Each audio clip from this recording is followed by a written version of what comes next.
for the second review of the four-year EFF-supported program and the 2024 Article 4 consultation. We had productive discussions during these 2 weeks with a broad spectrum of stakeholders in the country. And in addition to meeting the authorities, we've been able to meet members of the civil society, think tanks, and a broad spectrum of stakeholders.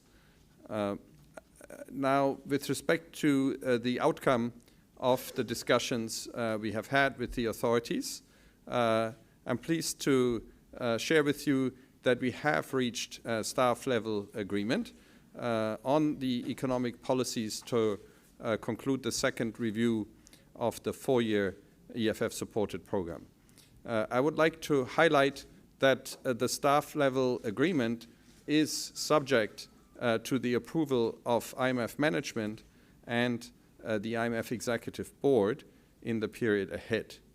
Completion of the review by the IMF Executive Board requires, one, the implementation by the authorities of prior actions, and two, the completion of financing assurances confirming multilateral partners' financing contributions and assessing adequate progress with the debt restructuring. Upon completion of the Executive Board review, Sri Lanka would have access to about $330 million, bringing the total IMF financial support under the program, under the arrangement, to approximately $1 billion after 3 disbursements. So now let me turn to the progress the authorities have made with the reform agenda that led to staff-level agreement. The authorities are making good progress in implementing the ambitious reform agenda under the EFF with commendable outcomes, including rapid disinflation, robust reserve accumulation, and initial signs of economic growth while preserving the stability of the financial system. Public finances have strengthened following substantial fiscal reforms. Program performance overall was strong, with all quantitative performance criteria and indicative targets for end December 2023 met, except for the indicative target on social spending. Most structural benchmarks due before the end of February were either met or implemented with delay. Reforms in some areas are still ongoing. The economic situation is gradually improving. Growth turned positive after 6 consecutive quarters of contraction, registering 1.6% and 4.5% year-on-year in the third and fourth quarter of 2023, respectively. And moreover, high-frequency economic indicators point to a continued pickup in manufacturing, construction, and services. Inflation has come down from a peak of 70% in September 2022 to 5.9% in February of 2024, and gross official reserves increased to $4.5 billion at end February, with sizable foreign exchange purchases by the central bank. Sustaining the reform momentum going forward is critical, is absolutely critical to put the economy on a path towards lasting recovery and stable and inclusive economic growth. We welcome the authorities' commitment to fiscal reforms. Continued progress towards the introduction of the property tax is critical, together with revenue measures to meet the revenue mobilization goals in 2025 and beyond. Revenue administration and anti-corruption efforts to boost tax collections are also key.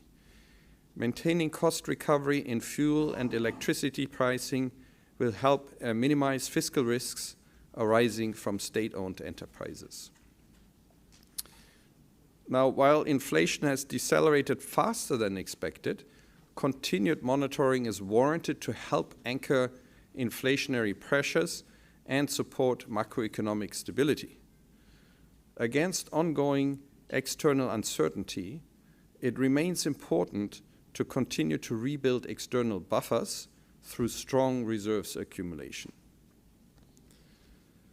Sri Lanka's agreements in principle with the Official Creditor Committee and Export-Import Bank of China on debt treatments consistent with program parameters were important milestones, putting Sri Lanka's debt on the path towards sustainability.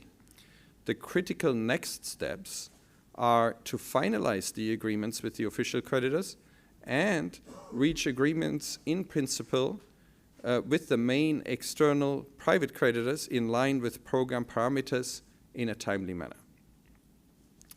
This should help restore Sri Lanka's debt sustainability over the medium term. The authorities recently published an action plan to implement the key recommendations of the governance diagnostic report, and this is a very welcome step. Sustained efforts to implement these reforms will be essential for addressing corruption risks, rebuilding economic confidence, and making growth more robust and inclusive. We also took the opportunity of being here to explore Sri Lanka outside of Colombo and get a sense of the pulse of the nation. During our visit, the team went to Nurayelia and met with tea plantation workers, where we learned firsthand about some of the challenges that Sri Lanka's most vulnerable face. Continued efforts to improve targeting, adequacy, and coverage of social safety nets, particularly Aswisuma, remain critical to protect the poor and vulnerable. I would like to thank the authorities and all our counterparts for the very warm welcome we have received here in Sri Lanka and the excellent collaboration.